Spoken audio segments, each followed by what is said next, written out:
think it's very unexpected that it would be this huge and continuing and continuing and continuing.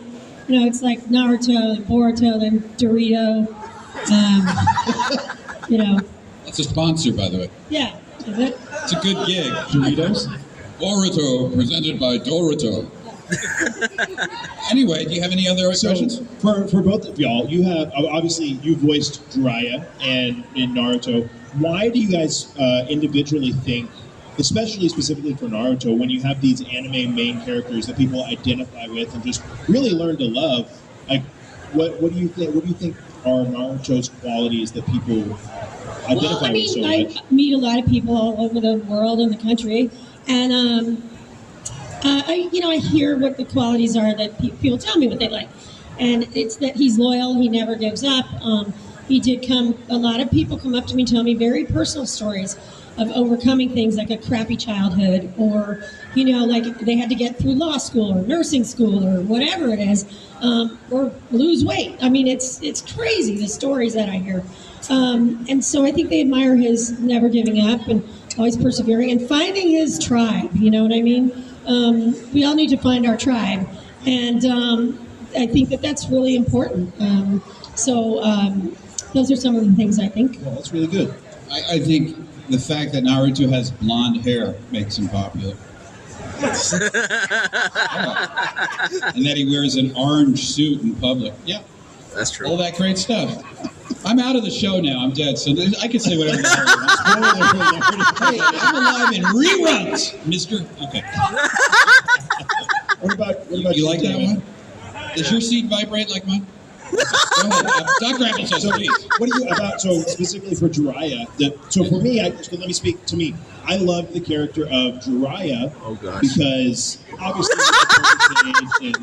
so all you gotta do is give him a couple compliments, and he'll do whatever you ask him to do. It's an intimate moment on the Naruto panel between Dr. Applesauce. Hello. All right, go ahead. Ask me a question. I'm over here. You can come. No thanks. So Jiraiya was a huge part of Naruto's training and, a father figure to Naruto. Right. And so I love Jiraiya's character for those reasons. Obviously, there's the pervy sage, the comedic side, but on a serious note, why do you think people connect with Jiraiya outside of the comedic roles? Is this a serious question? Oh, okay. Well, how many people here think Lord Jiraiya is like the most kind of unique, dynamic animation character? I mean, anybody? Yeah, he has a full range. He goes from kabuki to really caring about Naruto and wanting him to become the fourth Hokage. And in between all that, he does some research. 106 centimeters. You know what I'm saying? Hot tub fever. Oh, by the way, I have a new novel coming out, but I can't mention the title right now. Go ahead. Every time I get the opportunity to talk with this man, he has such a great job of I'm like, I'm going to ask this, and this, and no, I'm going to stay on topic. The show is great because between our relationship is that it goes through so many different phases, and it's very believable. When you watch, what is it, 700 episodes, Maile, of it? Yeah, plus Boruto. Yeah. So it's such a long thing. It's great that the characters have a chance to develop and grow, and you can see that transformation in Naruto in particular. Of course, Jiraiya never grows up, and that's why he can never be Hokage. He's a dirty, perverted Sannin warrior. And that's all I got to say. I'm going back over there. Go for it. So I'm going to ask one more question, but we probably have time for a few questions if anybody wants to come up and line up. We'll do a little bit of Q&A. I'll let him do the Q&A. But I wanted to ask, I've asked David this before, mainly for you. How did you land Naruto when that happened? I know there were some other shows that you were working on and received some awards for. You mean my Emmy? Our Emmy, ladies and gentlemen, please. Come on. That was for Piggly Jakers, The Adventures of Piggly. Jakers, The Adventures of Piggly, yes. Yeah. So how did you land Naruto? How did you go from going, into anime from a children's show that was on PBS? Well, I had done a lot of shows, and I still do a lot of shows. People are like, oh, I didn't know you do anything. I'm like, yeah, I've done a lot of shows, but I just auditioned like every other show, and I got it.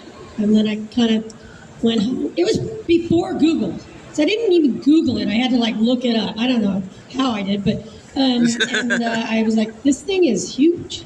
Yeah. So, and then it's gotten bigger, like 10, 50 times bigger. Sorry, not better, but so yeah, that's it. I mean, I went in, I auditioned at that time. We auditioned at our agent's place, and then I got a call back, and they put me through the works, and then I got it. Awesome. And My road was a little different. Mine was I was going through trash naked in downtown Los Angeles. This is serious, man. This is serious. And as I was picking out some stuff out of the trash, guy came and said, "Are you a pervert?" And I said, "Yeah." "You're fired." So that's the road of discovery. You like that, huh? Yeah. I'm a weird guy. All right, let's take some questions.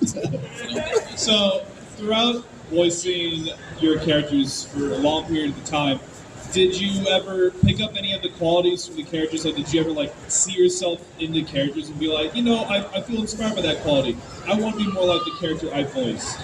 Yeah, I fly with my hands behind my back.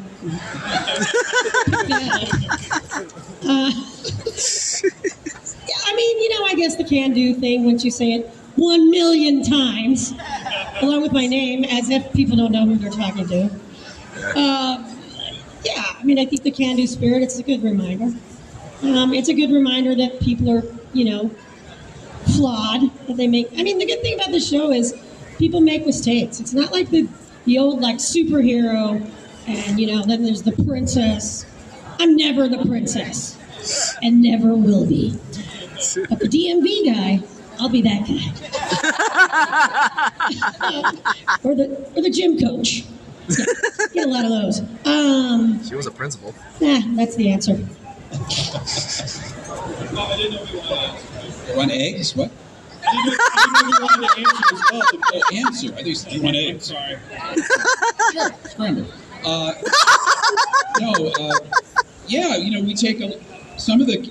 What's interesting is Jiraiya he's chasing Tsunade for I don't know how many episodes, and it's unrequited love. Lots of times when you guys ask for the quotes on the Funko Pops, I mean, a lot of them have meaning to you and to the people that watch the show. Pain allows people to grow. I think that's true, there's so many of them. But it is a cartoon, but it has such a life as almost a soap opera. I guess we could say that.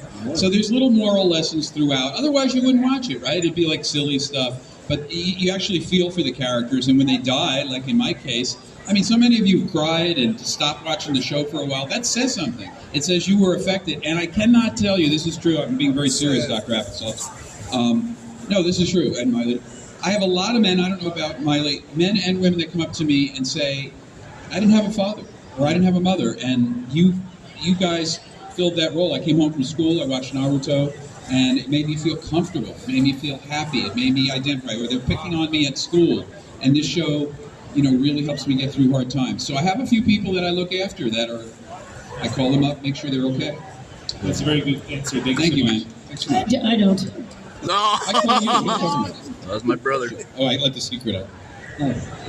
So, what advice would you give for somebody who's trying to start off as a voice actor? Good luck. Learn how to be an actor. So if you're not an actor, go take some acting lessons. I'm trying to get out. I don't know what. I mean, you have MySpace. It's very difficult. You know how many reads? Lots of times I'm at home and I'm in my office and my wife comes in. She goes, "I'm home." I go, "Shh, I'm recording." And it's for no money. I'm recording for 2-3 hours a day for all kinds of jobs, and then you get 1 or 2 out of 20 that you're reading because everybody wants to be in voiceover or a waiter, and so, yeah.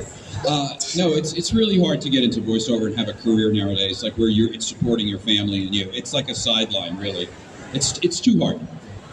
Go be an actor and get recording equipment, take voiceover classes. You got it, Privy Sage. Thank you. There's a really interesting parallel Not between, pervy. I'm the mountain toad's head. there's an interesting parallel between being a voice actor and being a YouTuber, right? So a lot of people think if I can land it, it's an easy path to success. And what it really looks like is lots of years and years of work beforehand for little to no pay, and then you get lucky and get a good job. Or as a YouTuber, you make a good video that does well, and then all of a sudden it starts to work. So it's work. Really.